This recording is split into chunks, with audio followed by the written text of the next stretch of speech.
La technologie vous empêche-t-elle d'avancer dans votre entreprise? Voici comment vous en sortir. Parfois, la technologie peut faire plus de mal que de bien, parce que beaucoup de gens mettent la charrue avant les bœufs. Ils s'inquiètent des cloches et des sifflets à mettre sur un site web à construire avant de définir leur message et leur niche. Ils s'arrachent les cheveux sur les rouages d'un répondeur automatique avant de commencer à générer des prospects et d'avoir une liste de destinataires. Ils s'acharnent sur la mise en place d'un panier d'achat avant de décider des produits à créer. Ils passent des heures à rechercher des logiciels de cours en ligne avant de savoir ce que leur public veut et est prêt à acheter. Ils se préoccupent de la complexité de l'entonnoir de vente, alors que tout ce qu'ils doivent faire, c'est prendre le téléphone et signer des contrats avec des clients, hier, pour obtenir des flux de trésorerie et un élan. La technologie peut devenir une excuse pratique. Nous nous laissons entraîner dans la recherche et le travail, en nous efforçant de regarder les tutoriels et d'apprendre à utiliser le logiciel, en modifiant le code hexadécimal pour la 56e fois afin de ne pas avoir à faire ce qui est vraiment important, car souvent, ces choses nous font affronter nos peurs et repousser nos limites. Laissez-moi vous raconter mon histoire.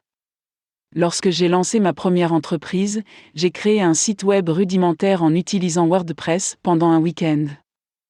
Je ne recommande pas WordPress, prenez toujours un site auto-hébergé. Mais c'est ce que j'ai fait sachant ce que je savais.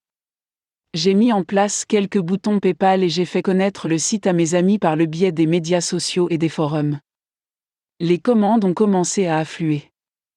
C'est comme ça que tout a commencé.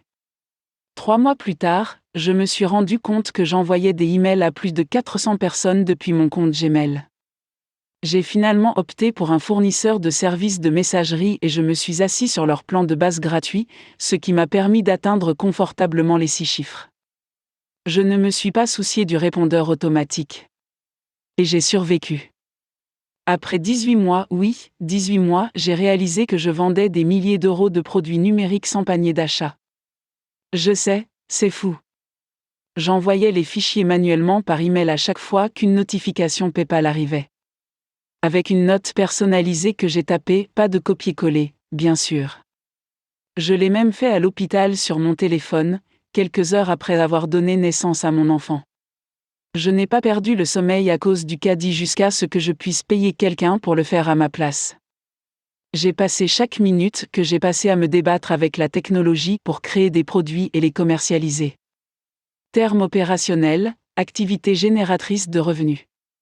État d'esprit opérationnel, keep it simple, sunshine. Ils m'ont dit que j'avais besoin d'un répondeur automatique et d'un panier d'achat.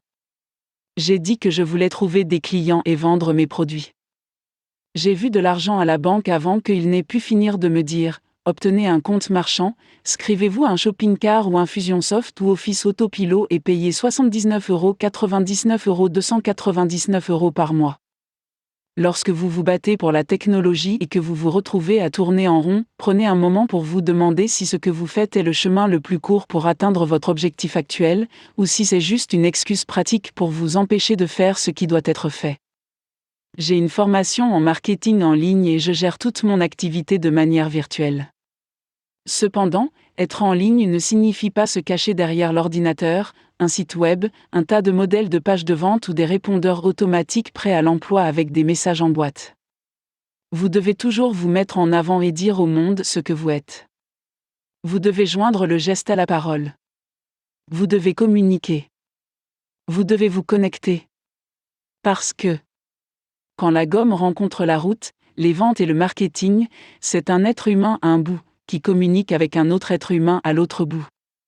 Et oui, établir une connexion avec un autre être humain, oh là là, peut susciter beaucoup d'ennuis. Des peurs. L'insécurité. L'incertitude. Le rejet. Le jugement. Les doutes. Vous pouvez prédire la réaction d'un logiciel la plupart du temps en tout cas, mais vous ne pouvez pas contrôler ce que l'autre personne dira ou fera, et ce que cela déclenchera en vous. La chose la plus importante à retenir à propos de la technologie est qu'elle est destinée à nous faciliter la vie. Elle est destinée à nous aider à atteindre nos objectifs plus rapidement. Si elle ne fait ni l'un ni l'autre, si elle vous empêche de faire ce que vous voulez faire, jetez-la. S'il vous demande de modifier votre message ou de changer votre façon de travailler, juste pour que votre matériel puisse s'adapter à un certain format ou à une certaine présentation, réfléchissez Y à deux fois. Parfois, pédaler sur un vélo permet d'arriver plus vite qu'une Lamborghini au volant dans un embouteillage.